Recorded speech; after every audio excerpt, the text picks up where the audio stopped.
bonjour, merci pour l'invitation. Dans un premier temps, est-ce que vous pouvez vous présenter? Yes, donc moi je suis Gabriel Godard, un des fondateurs de Yola Corp avec Benji. J'ai 26 ans, je fais du quad depuis que je suis petit, passionné de jeu. Il y a combien de temps que le projet est né? On va dire que ça fait 4-5 ans.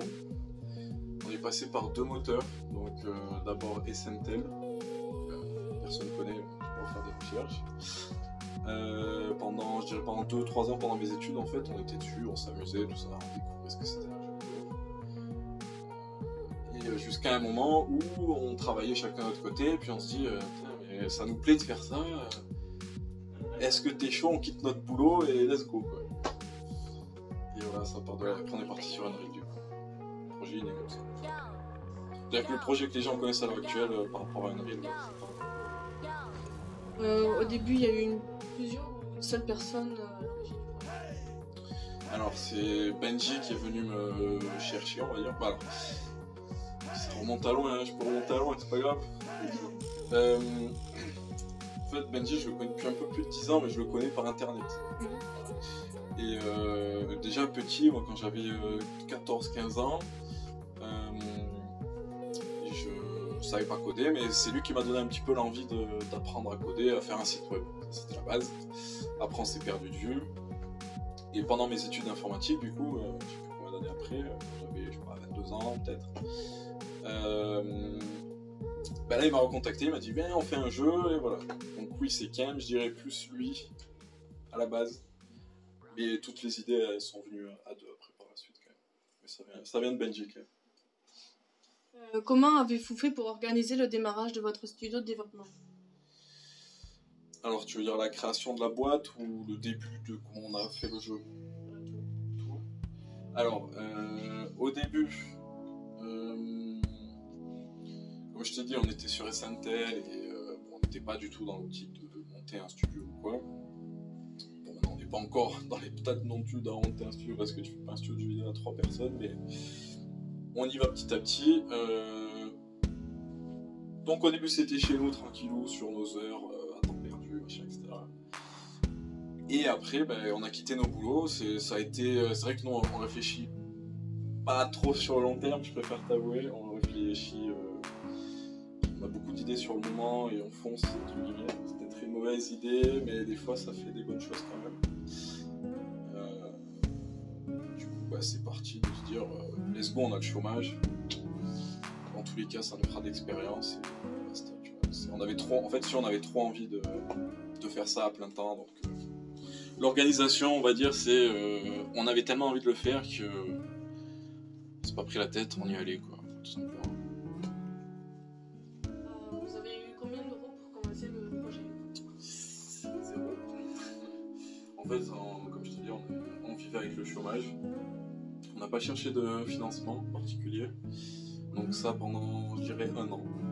Pendant au moins 1 an, on était chômage, que tous les deux, voilà. Après, on avait sorti une première vidéo sur YouTube, je sais pas si tu l'as vu, tu as vu nos vidéos ou pas? Toutes? Oui. Alors c'est la première, on va dire,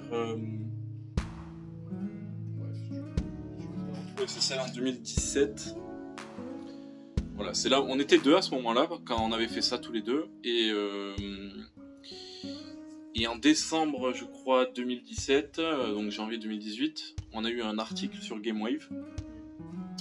Et c'est là où on s'est dit qu'on allait ouvrir un Tipeee. Donc je sais plus exactement quoi on a eu sur Tipeee, mais un peu plus de 1000 euros. Voilà. Mais c'est, on va dire, les seuls sous qu'on a eu vraiment. Après, nous, notre société, elle a un capital de 10 000 euros, donc ça, c'est à notre poche. Et c'est tout. Moi, j'ai fait un peu de... J'ai travaillé pour mon ancien patron un petit peu avec l'entreprise, ça a fait rentrer un peu d'argent, je me suis versé un salaire de 200 euros. C'est beaucoup, mais non, il y a vraiment, j'ai envie de dire, il n'y a aucun financement. Mais c'est expliqué, parce que peut-être tu as une question après, mais que je dis quand même, c'est expliqué par le fait que, comme je t'ai dit, on est parti, tu as bien vu, on n'était pas organisé. Donc on savait pas ce qu'on faisait, on savait pas comment le faire. Enfin, on savait pas ce qu'on allait faire, on va dire, plutôt que ce qu'on faisait. On savait pas où on allait et on savait pas comment le faire. Et dans tous les cas, on n'avait pas les ressources. Pas d'argent, pas de Transfert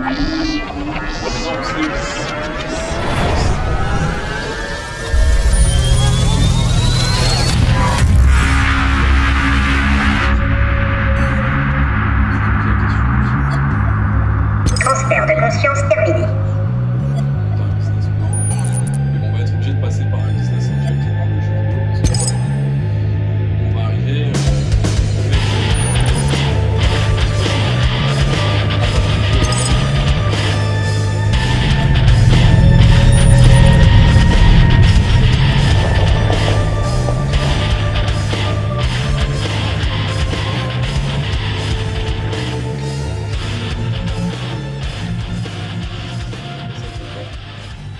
Est-ce que vous avez des actualités par rapport au jeu? Alors, j'ai envie de dire oui. C'est-à-dire que... Mais bon, je te dis, ça y réfléchit pas longtemps. Conscience chargée. Votre mission est simple, il faut survivre. Alors ne perdez pas de temps. Sautez du Tamil, trouvez une arme et battez-vous.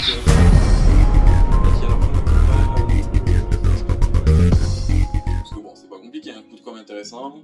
Tu prends Gotaga, tu lui files un billet et ton jeu il est connu. Voilà. Et nous on veut pas faire comme ça.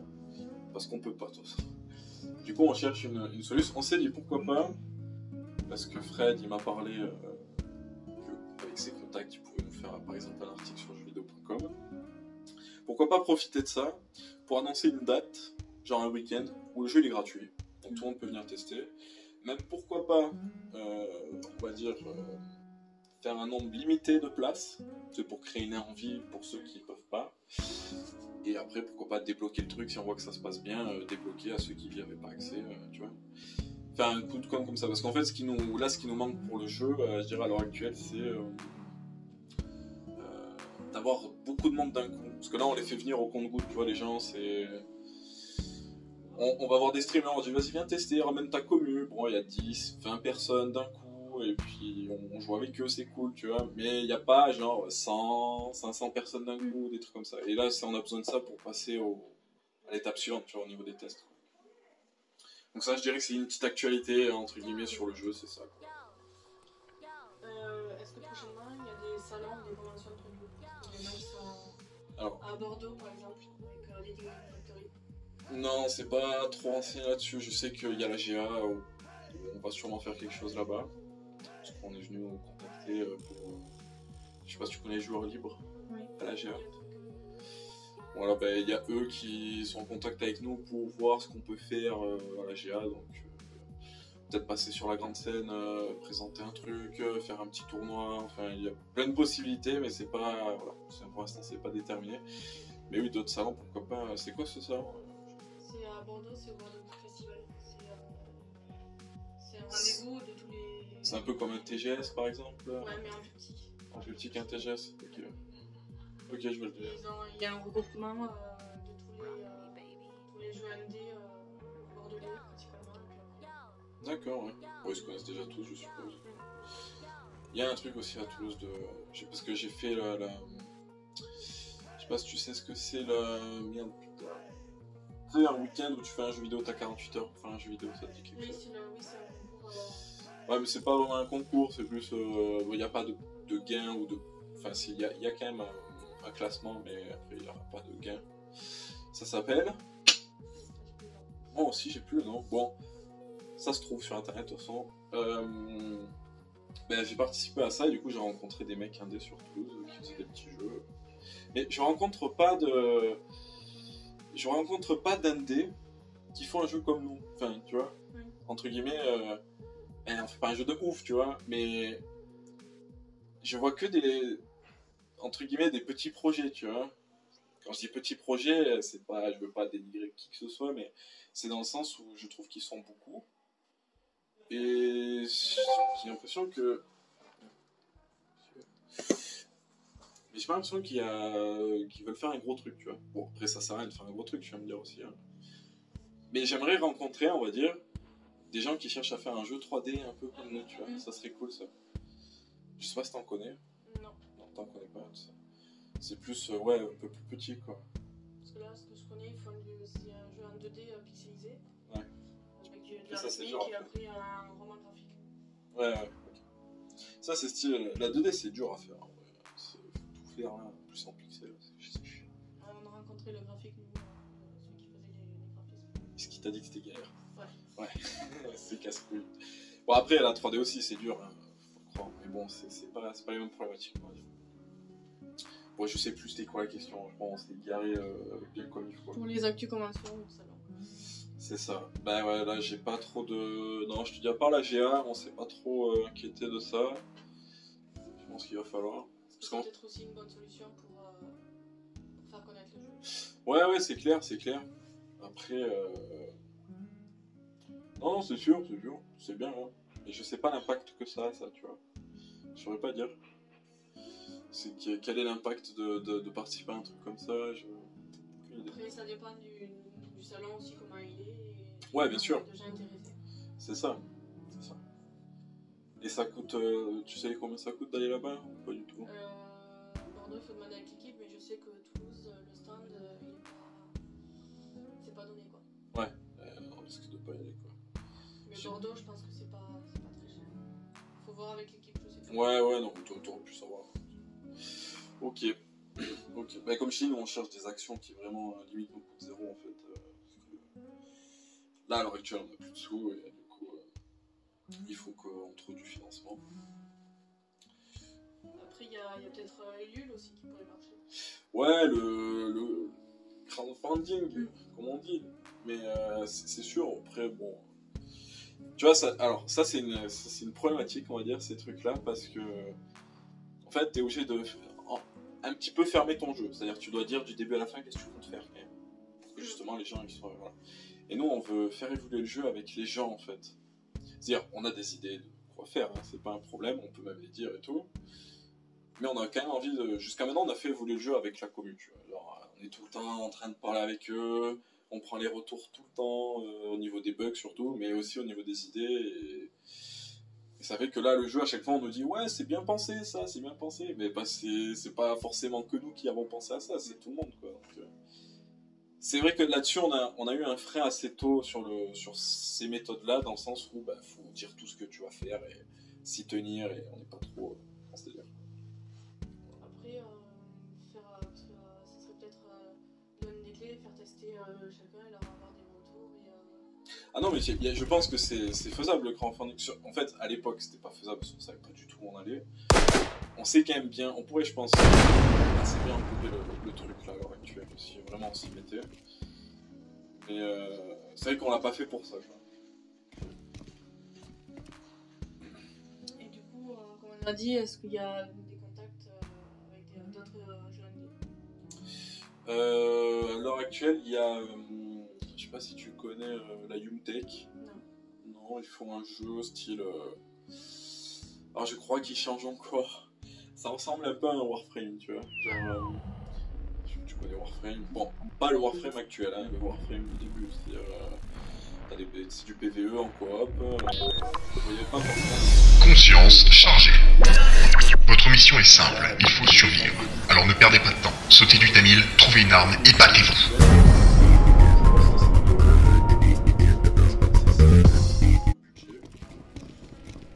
Je sais qu'ils sont passés par.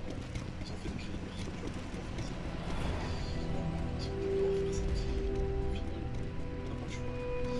Mais non, ouais, il n'y a pas que la Youtech, bah du coup bientôt normal. Là j'ai le numéro de Jérémy. On prend l'ensemble, l'expérience, c'est ça qui est important, je pense. L'expérience, les choses qui sont passées.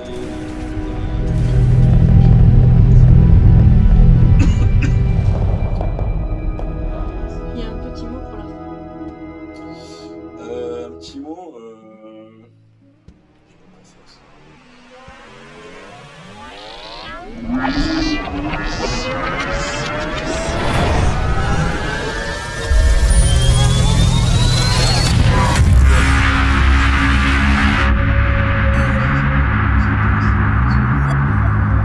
Transfert de conscience terminé.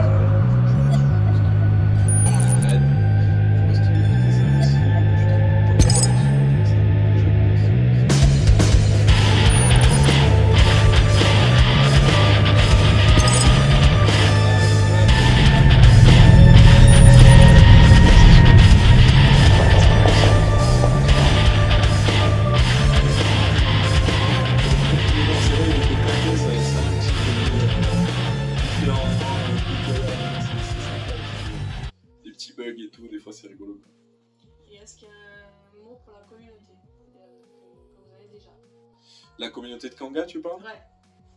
La communauté de Kanga, moi, ce que j'espère, c'est qu'elle sera toujours comme ça.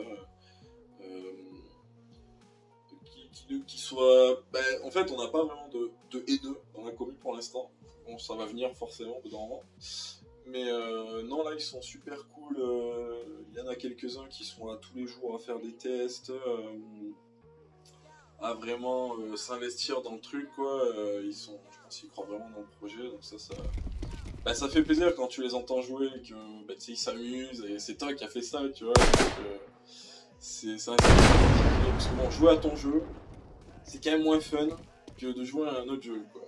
Faut pas se le cacher, c'est normal. Parce que toi, t'es là, tu t'énerves dessus à faire des trucs, et puis après, quand tu joues, bon, c'est quand même plaisant, tu vois. Mais tu prends plus de plaisir à regarder les gens jouer et s'amuser que toi y jouer, tu vois. Enfin, je trouve. Après, c'est peut-être pas pareil pour tout le monde, mais voilà. Et est-ce qu'il y a un petit mot pour ceux qui voudraient venir pour visiter le jeu ou pour jouer? Ah, ceux qui connaissent pas le jeu encore, ce genre de personnes, quoi. Ouais. Écoutez, moi je vais vous faire un micro-pitch de qu'est-ce que c'est le jeu pour que ça vous donne envie, c'est pas compliqué. Si vous connaissez la vue troisième personne, nous dans notre jeu, elle est enfin logique comparée aux autres jeux. C'est-à-dire que je sais pas si t'as vu, mais notre vue troisième personne, elle est matérialisée par un drone qui te suit. Ce qui fait que c'est fini. Les mecs qui se cachent derrière un mur et qui te voient et qui t'attendent au fusil à pompe et que ça te fait péter un câble, enfin, ils pourront toujours le faire, tu sais, en switchant en vue FPS au bon moment et ça. Mais bon, ça sera déjà plus dur à faire que dans un autre jeu, on va dire. La compensation de lag, elle est bien sur notre jeu, donc ça touche les tirs, voilà, ça c'est ce qu'il faut dire. Parce que dans beaucoup de jeux indés, quand même, je pense que les tirs, ça touche pas très très bien, nous c'est super. Et puis voilà, l'histoire elle est cool, quoi. Pour ceux qui, un petit mot pour ceux qui aiment le RP, là allez lire l'histoire du jeu. Vous pouvez être n'importe qui en fait, puisqu'à la base vous étiez un humain qui s'est fait cryogéniser, qui se retrouve dans un cyborg, hein, j'ai fait un gros raccourci de l'histoire. Mais à la base vous pouvez être boulanger, je sais pas, tireur d'élite, ce que vous voulez, et puis vous pouvez vous inventer votre histoire. Donc ouais, c'est ça comme base.